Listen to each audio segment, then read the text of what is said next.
Ward units ہوتے ہیں کہ جو جاتے ہیں محاذ کے اوپر، ان میں کوئی عورت نرس جاتی ہے؟ میل نرسز جاتے ہیں، حالانکہ سب سے زیادہ نرسنگ کی ضرورت وہاں ہوتی ہے.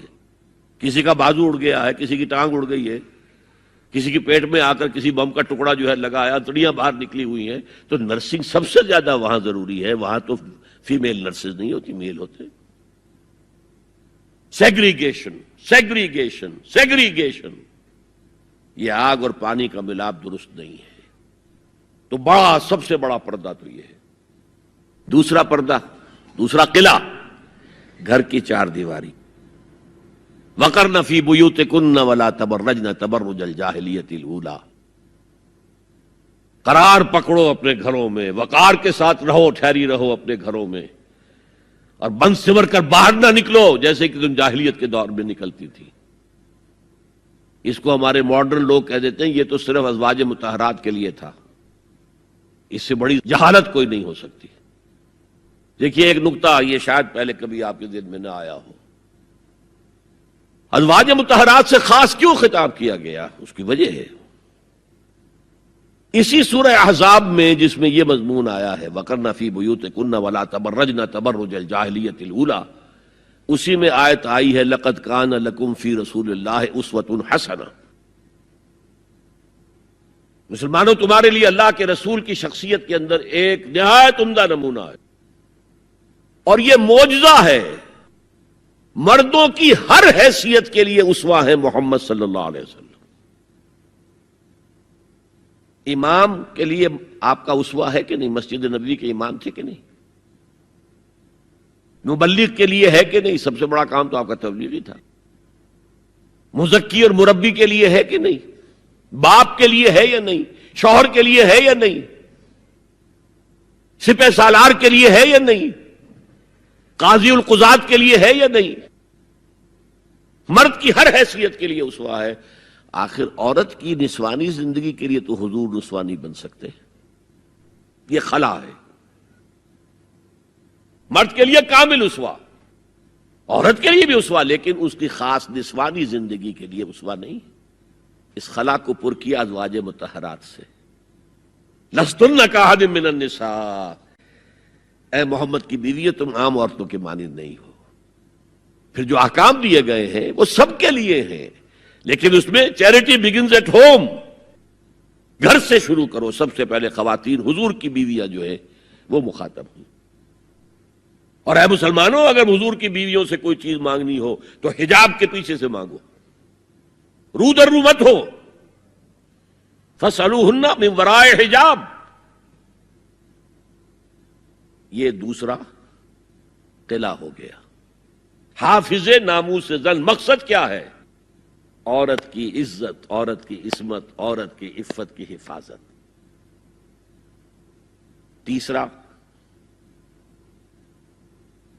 جسے ہم ستر کہتے ہیں.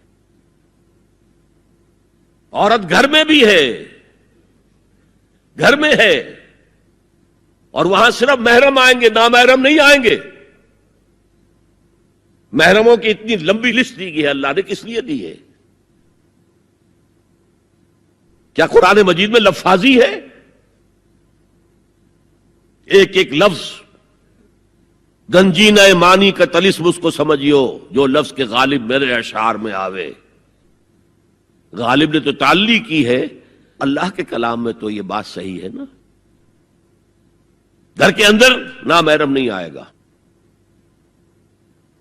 گھر میں اگر وہی ایک بیٹی تھی جو آپ نے اپنے داماد کو دے دی ہے اور کوئی اور بیٹی نہیں ہے تو داماد گھر میں آ سکتا ہے اور نہ نہیں آ سکتا. سالی سے اس کا پردہ ہے، دیور سے بھابھی کا پردہ ہے، چچا زاد بھائی بہنوں کا پردہ ہے. چچا سے پردہ نہیں ہے، ماموں سے پردہ نہیں ہے. چچا زاد پردہ ہے، ماموں زاد پردہ ہے، خالہ زاد پردہ ہے، پھوپھی زاد پردہ ہے. یہ سارے احکام کس لیے دیے گئے؟ گھر کے اندر بھی ستر اور نگاہیں نیچی. مولانا حمید الدین فراہی نے ایک نقطہ بیان کیا کہ سورہ احزاب میں جو پردے کا بیان ہے وہ ہے گھر سے باہر کا پردہ. جب اے نبی کہہ دیجئے قل لازواجک و بناتک وَنِسَاءِ الْمُؤْمِنِينَ يُدْنِينَ عَلَيْهِنَّ مِنْ جَلَابِيبِهِنَّ. جلباب کہتے تھے ایک بڑی چادر. کوئی عربوں کی تہذیب میں موجود تھی دو چیزیں. گھر میں ان کے ایک دوپٹہ ہوتا تھا جسے خمار کہتے تھے. خمار، خمرہن کا لفظ آیا ہے سورہ نور کے اندر. گھر سے باہر نکلتی ہوئی وہ اپنا پورا وجود ایک چادر میں لپیٹ لیتی تھی، لیکن چہرے کا پردہ نہیں تھا. اب فرمایا گیا اے نبی اپنی بیویوں سے اور اپنی بیٹیوں سے اور اہل ایمان کی بیویوں سے. اب بات آگے بڑھ رہی ہے، اہل ایمان کی بیویاں شامل ہو گئی، اس لیے کہ تو ساری بات ہی ازواج مطہرات سے جو ہو رہی ہے اس لیے ہو رہی ہے کہ وہ اسوہ بنے مسلمان خواتین کے لیے.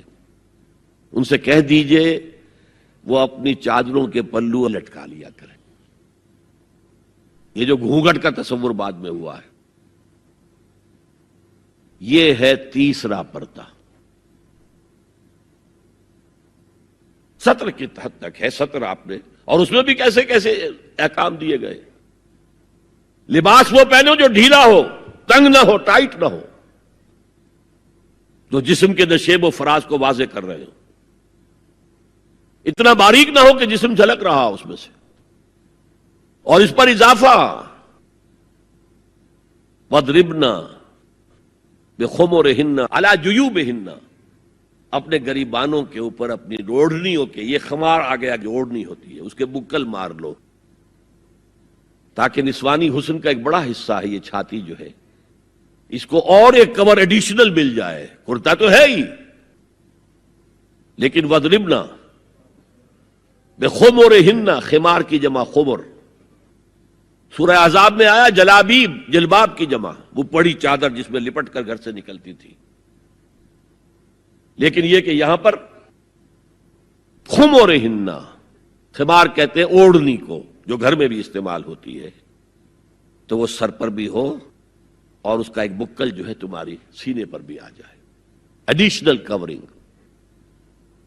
اس کے باوجود بھی نگاہیں نیچی رکھو.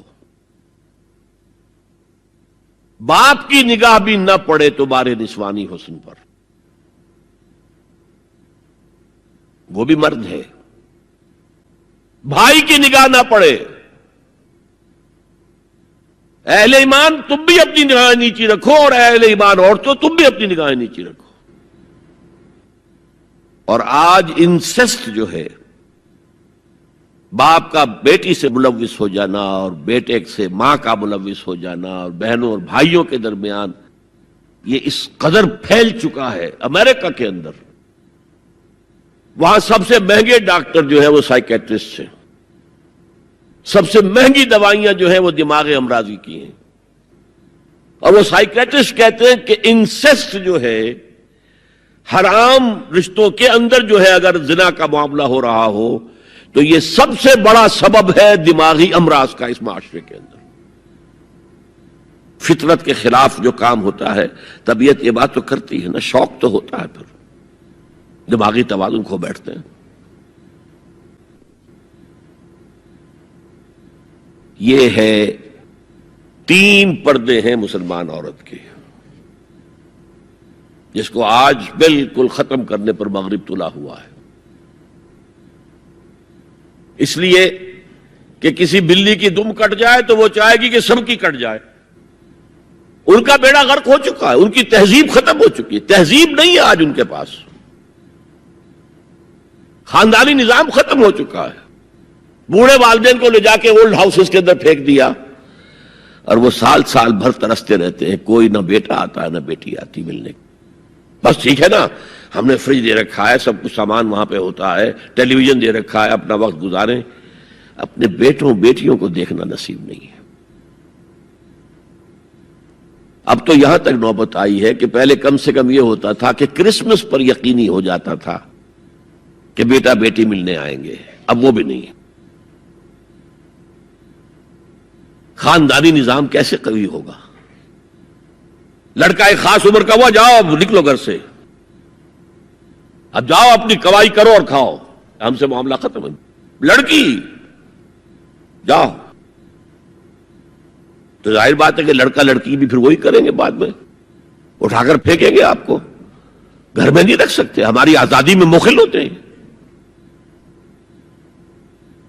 تو معاشرتی نظام میں نے آپ سے عرض کیا پہلا اصول کیا تھا؟ تمام انسان مساوی، اور اس پر گواہی میں نے کس کی دی؟ شاتم رسول ایچ جی ویلز کی۔ اس میں ایک وضاحت رہ گئی تھی، جو تازہ ایڈیشن اب مارکیٹ میں ہے اس میں سے یہ پیسج نکال دیا گیا ہے جو میں نے آپ کو سنایا۔ جو نئے ایڈیٹرز ہیں ان کے حلق سے یہ کڑوی گولی نہیں اتری کہ ایچ جی ویلز کا یہ جملہ بھی شامل رہنے دیا جائے، نکال دیا گیا۔ تو ایسا نہ ہو کہیں آپ جدید کوئی ایڈیشن دیکھیں اور اس میں تلاش کریں، نہ ملے تو آپ سمجھے کہ میں نے کوئی غلط بات آپ سے کہی ہے۔ لائبریریوں میں پرانے ایڈیشن مل جائیں گے، جائیے اور دیکھیے۔ A concise history of the world میں جو حضور کا چیپٹر ہے کھول کر پڑھیے، آپ کو مل جائے گا جملہ۔ Although the sermons of human equality, fraternity and freedom were said before also, and we find a lot of such sermons in Jesus of Nazareth, but it must be accepted that it was Muhammad sallallahu alaihi wasallam who for the first time in human history established a society based on these principles. اور یہ مساوات انسانی مرد اور عورت کے درمیان بھی ہے، فرق انتظامی ہے، سو نوٹ کر دیجئے۔ ایک دفتر میں ایک افسر ہے، ایک کلرک ہے، ایک چپراسی ہے، بحیثیت انسان برابر ہے۔ اس انتظامی سٹرکچر میں تو برابر نہیں ہے۔ آفیسرز کے اختیارات کیا ہیں، چپراسی کے کیا ہیں، کلرک کے کیا ہیں، حالانکہ ایز سٹیزنز آف اسٹیٹ برابر ہے، ایک ووٹ اس کا ایک ووٹ اس کا ہے۔ کیا آفیسر کے 4 ووٹ ہیں اور چپراسی کا 1 ہے؟ نہیں، 1 ووٹ برابر ہے۔ As citizens of the state they are equal, لیکن جہاں کام کر رہے ہیں وہاں تو ایکول نہیں ہے۔ یہ فرق ہے کہ جس کو دنیا ایکسپلائٹ کر رہی ہے، حالانکہ اس سے زیادہ لاجیکل بات اور کوئی نہیں ہو سکتی۔ ایک خاندان کا ایک سربراہ، کسی انسٹیٹیوشن کا ایک ہی سربراہ ہوگا، وزیر 10 رکھ لے، پرائم منسٹر تو 2 نہیں ہو سکتے، پرائم منسٹر 1 ہوگا، نائب صدر 10 رکھ لے، صدر تو 1 ہی ہوگا۔ انتظامی ہے، یہ نہیں ہے کہ عورت گھٹیا ہے، نہیں، مرد اور عورت مساوی ہے۔ آج میں آپ کو بتاتا ہوں کہ کتنی بڑی سازش اس وقت اس نظام کے خلاف ہو رہی ہے۔ دجالی فتنہ جو ہے، دجال اکبر جب آئے گا، ابھی میں اس کی بات نہیں کر رہا ہوں، ایک علیحدہ ایشو ہو جائے گا۔ دجالی فتنہ آ چکا ہے۔ جیسے حضور نے ایک مرتبہ رمضان مبارک کی آمد سے قبل شعبان کے آخری دن خطبہ دیا۔ خطبہ کیا تھا؟ یا ایھا الناس قد اظلکم شہر عظیم شہر مبارک، اے لوگو تم پر ایک عظمتوں والا اور برکتوں والا مہینہ سایہ فگن ہو گیا ہے۔ آیا تو نہیں ابھی، شعبان کا دن ہے، سایہ آ گیا ہے۔ یہ انگریزی کے محاورے سے بات سمجھ میں آئے گی، coming events cast their shadows before. اسی طرح وہ شخص دجال تو ابھی نہیں آیا، دجالیت پوری آ چکی ہے۔ اور میں اس کا ذکر کر چکا ہوں لاہور میں ایک تقریر میں، 3 لحاف، جیسے ملیریا کا جب حملہ ہوتا تھا، اب تو بہت کم ہو گیا ملیریا، تو جو سردی چڑھتی تھی، کپ کپی ہوتی تھی، ایک رضائی ڈال دیجئے، دوسری ڈال دیجئے، تیسری ڈال دیجئے، تو 3 رضائیاں یا 3 لحاف گلوب کے گرد لپٹ گئے۔ دجالیت کے 3 شیڈز۔ سب سے اوپر سیکولرزم، سیاست سے، ریاست سے، سیاسی نظام سے، معاشرتی نظام سے، عدالتی نظام سے، قانون سازی سے کسی مذہب کا کوئی تعلق نہیں۔ آج پوری دنیا میں سیکولرزم ہے، تمام مسلمان ممالک میں سیکولرزم ہے۔ یہ دجالیت کا عظیم ترین کارنامہ ہے۔ بات لمبی نہ ہو تو میں صرف عرض کر دوں، یہ یہودیوں کی ایجاد ہے۔ یہودیوں نے امریکہ کا $1 بل، $1 کا نوٹ جو ہے ڈیزائن کیا ہے۔ بینکرز تو وہی تھے نا، اور آج بھی اصل طاقت بینکرز کے پاس ہے۔ امریکی حکومت $1 کی جو ہے، ٹریلینز آف ڈالرز کی مقروض ہے بینکوں کی، اور بینک یہودیوں کے۔ اس آپ نے کبھی دیکھا ہو ڈالر بل احرام مصر کی تصویر بنی ہوئی. کیا تعلق ہے امریکہ کا احرام مصر سے؟ اوپر ایک آنکھ بنی ہوئی ہے دجال کی، وہ ایک آنکھ کانی. نیچے کیا لکھا ہے؟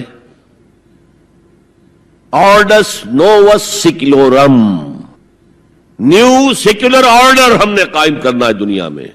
یہ 1776 کی بات ہے اور 1991 میں پہلی مرتبہ صدر بش کی زبان سے الفاظ نکلے تھے، اس کے باپ کی زبان سے، جو موجودہ بش ہے، بش سینئر نے.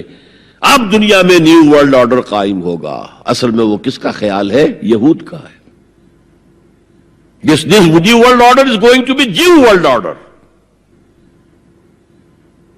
اور جو ہے بالکل ایک مائنورٹی، مائنیوٹ مائنورٹی. کل دنیا میں 1 کروڑ یا 1.25 کروڑ یا 1 کروڑ 30 لاکھ 13 ملین بس.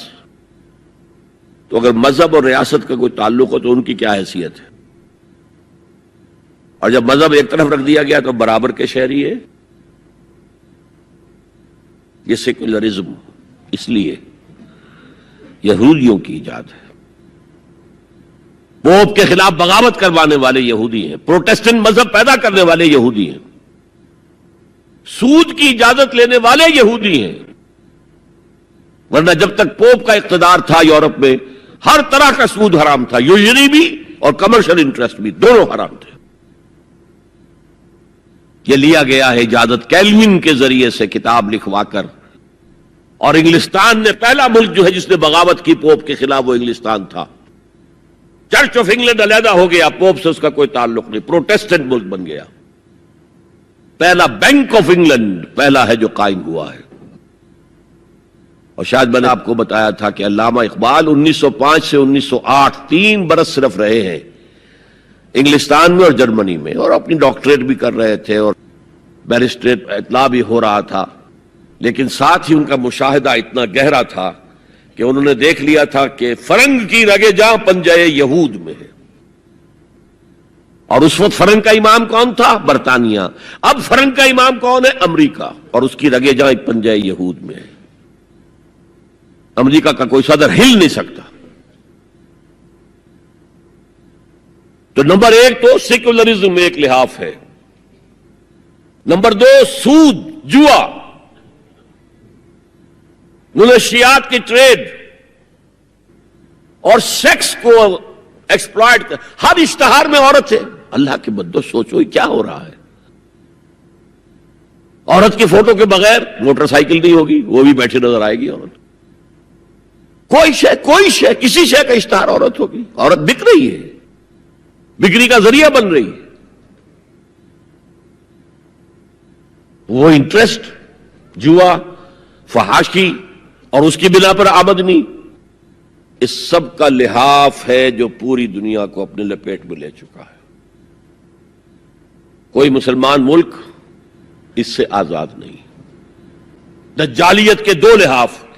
ہاں ابھی تیسرے نظام پر جو میں نے کہا تھا سب سے نیچے خاندانی نظام ہے، آئلی قوانین ہے، معاشرتی نظام ہے، سیگریگیشن آف سیکسز ہے، سطر کے احکام ہیں، حجاب کے احکام، یہ سب سے نیچے. ابھی اس سطح پر مغرب میں تو بربادی آ چکی، لیکن ابھی مشرق میں یہ خاندانی نظام کچھ باقی ہے. کچھ شرم و حیا کی بھی کوئی نہ کوئی قدر ہے، کوئی عصمت و عفت کا بھی کوئی معاملہ ہے. عصمت فروشی کو بھی برا کام سمجھا جاتا ہے، والدین کی خدمت کرنے کو بھی اچھا سمجھا جاتا ہے. یہ ویلیوز ابھی ہیں. ویسے تو پورے ایشیا میں ہیں لیکن زیادہ مسلمانوں میں. قرآن مجید میں 5 جگہ اللہ کے حق کے بعد فوراً والدین کا حق ہے. وَقَضَىٰ رَبُّكَ أَلَّا تَعْبُدُوا إِلَّا إِيَّاهُ وَبِالْوَالِدَيْنِ إِحْسَانًا. تیرے رب نے فیصلہ کر دیا ہے کہ اس کے سوا کسی کی بندگی نہیں کرو گے اور والدین کے ساتھ نیک سلوک کرو گے. اللہ کے حکم کے بعد، اللہ کے حق کے بعد والدین کا حق ہے. سورہ لقمان میں انشکر لی ولوالدیک، شکر ادا کرو میرا بھی اور اپنے والدین کا بھی. اور سورہ بنی اسرائیل میں تو کیا تفصیل آئی ہے، اما یبلغن عندک الکبر احدہما او کلاہما فلا تقل لہما اف ولا تنہرہما وقل لہما قولا کریما واخفض لہما جناح الذل من الرحمۃ وقل رب ارحمہما کما ربیانی صغیرا۔ اگر تمہارے والدین میں سے ایک یا دونوں تمہارے پاس بڑھاپے کی عمر کو پہنچ ہی جائیں، انہیں کبھی اف تک نہ کہنا، دل نہ توڑنا ان کا، چھاتی چوڑی کر کے بات نہ کرنا، ان سے کندھے جھکا کر بات کرنا، ادب سے گفتگو کرنا۔ قل لہما قولا کریما واخفض لہما جناح الذل من الرحمہ، اپنے کندھوں کو جھکا کر رکھنا، اور پھر کہنا، اللہ سے دعا کرنا، رب ارحمہما کما ربیانی صغیرا، پروردگار میرے ان والدین پر رحم فرمائیو جیسے کہ انہوں نے مجھے پالا تھا جبکہ میں چھوٹا سا تھا۔ تو خاندان کے نظام کو مستحکم کرنے کے لیے 3 ڈائمنشنز ہیں، جیسے ایک کمرہ ہے، چوڑائی ہے، لمبائی ہے، اونچائی ہے۔ پہلے تو شوہر اور بیوی کے درمیان بانڈ آف لو، اب یہ شوہر اور بیوی پیرنٹس بن گئے ہیں، والدین بن گئے، اولاد آ گئی۔ سیکنڈ ڈائمنشن ایڈ ہو گئی، ادب، عزت، اور بہن بھائی ہے اخوت، جس کو کہ وہ کہہ رہا ہے جی ویلز بھی فریٹرنٹی، خاندان کا ادارہ مستحکم۔ یہاں ایک نقطہ اور بیان کر دوں، لیگل لیول پر بیوی کے حقوق کم ہیں، شوہر کے زیادہ ہیں، الرجال قوامون علی النساء، سیدھی سیدھی بات ہے، اور ہمیں ڈٹ کر کہنا چاہیے، یہ اس سے زیادہ معقول بات کوئی نہیں ہے۔ کسی ادارے کے 2 سربراہ برابر کے اختیارات والے نہیں ہو سکتے، لیکن اخلاقی طور پر جو ماں کا حصہ ہے، باپ کا حصہ اس سے 1/3 ہے۔ قرآن مجید میں آیا ہے نا، حملتہ امہ وہنا علی وہن وفصالہ فی عامین ان اشکر لی ولوالدیک، اسے اٹھائے رکھا اس کی ماں نے اپنے پیٹ میں، کمزوری پر کمزوری جھیل، کمزوری تو ہو رہی ہے، اس کا خون چوس رہا ہے اندر، جھونک جو ہے وہ چوس رہی ہے خون اس کا، اور سب ماؤں کو تو اتنی نرشمنٹ موجود نہیں ہوتی کہ آپ پریگننسی میں اس کے لیے ضروری نرشمنٹ فراہم کر دیں۔ وہنن علی وہن، کمزوری پر کمزوری جھیل کر بھی اپنے پیٹ میں اٹھائے رکھا، وفصالہ فی عامین، اور پھر دودھ چھڑانا ہوا 2 سالوں میں، وہ جھونک جو ہے وہ پھر اس کی چھاتیوں سے چپٹ گئی، لہذا اس کا حق 3 گنا زیادہ ہے باپ سے۔ ایک صحابی حضور سے پوچھتے ہیں، حضور میرے حسن سلوک کا اولین مستحق کون ہے؟ فرمایا تمہاری والدہ۔ پھر پوچھا ان کے بعد کون؟ پھر کہا تمہاری والدہ۔ پھر پوچھا ان کے بعد کون؟ پھر کہا تمہاری والدہ۔ پھر پوچھا ان کے بعد کون؟ تو کہا تمہارے والد۔ 3 درجے۔ اور یہ جو فرمایا الجنت تحت اقدام الامہات، جنت تو ماؤں کے قدموں تلے ہے، یہ باپ کے بارے میں تو نہیں فرمایا۔ یہ ہے ایکویشن، بیلنس۔ اسلام قسط کی بات کرتا ہے، انصاف کی بات نہیں کرتا۔ انصاف تو یہ کہ آدھی روٹی ادھر دے دو آدھی ادھر دے دو، انصاف ہے، یہ اچھی چیز ہے۔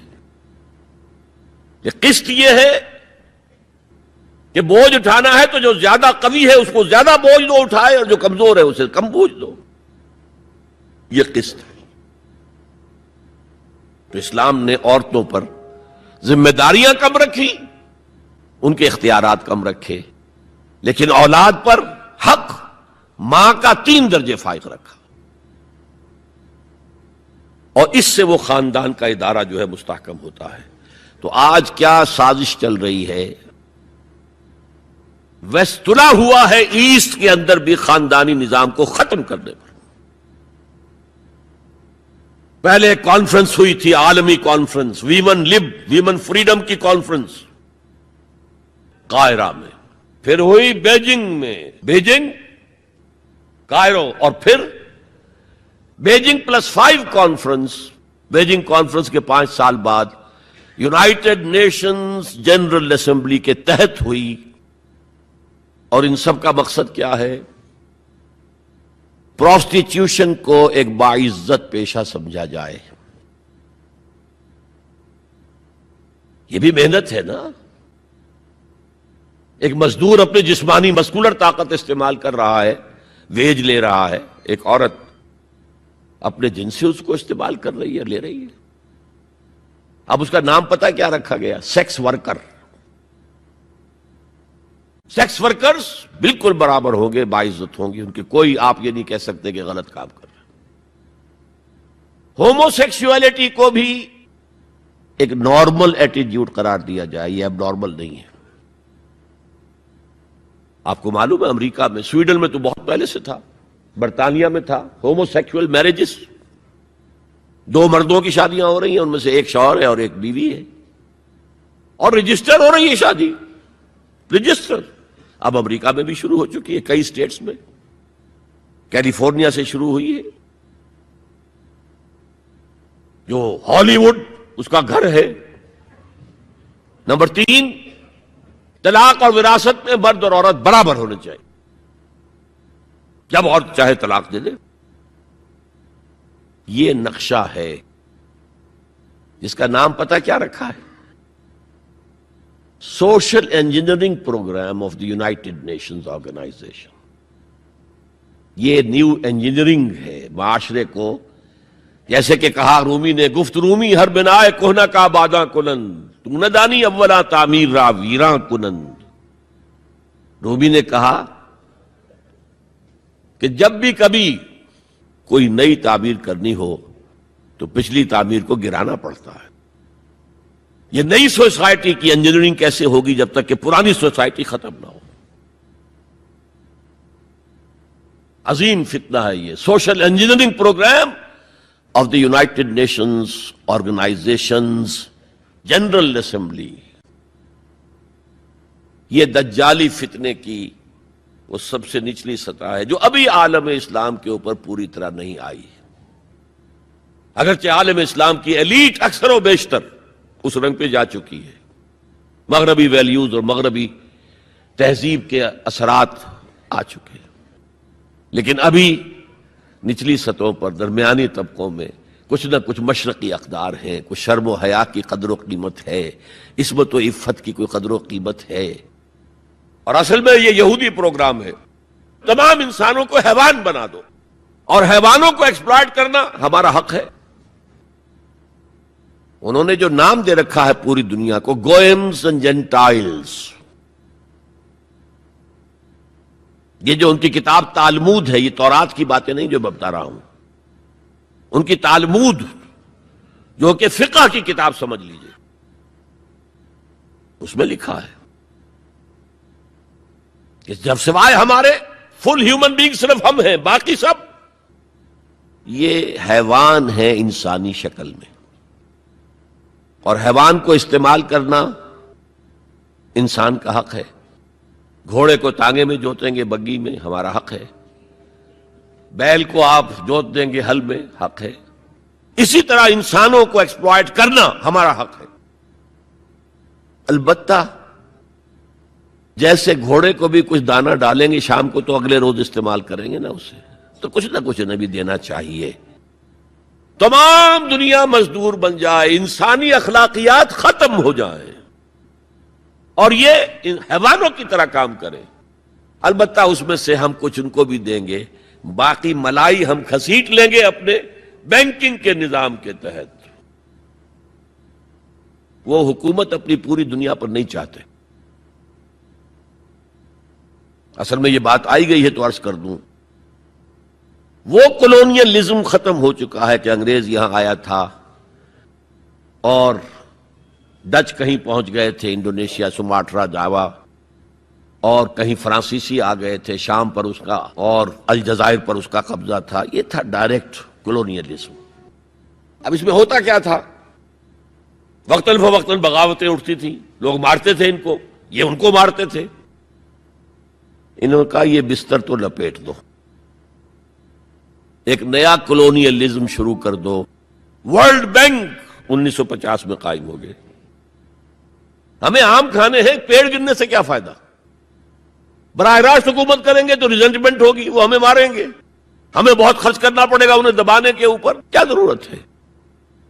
پوری دنیا کو ایک گلوبل اکانومی کے شکنجے میں لے آؤ.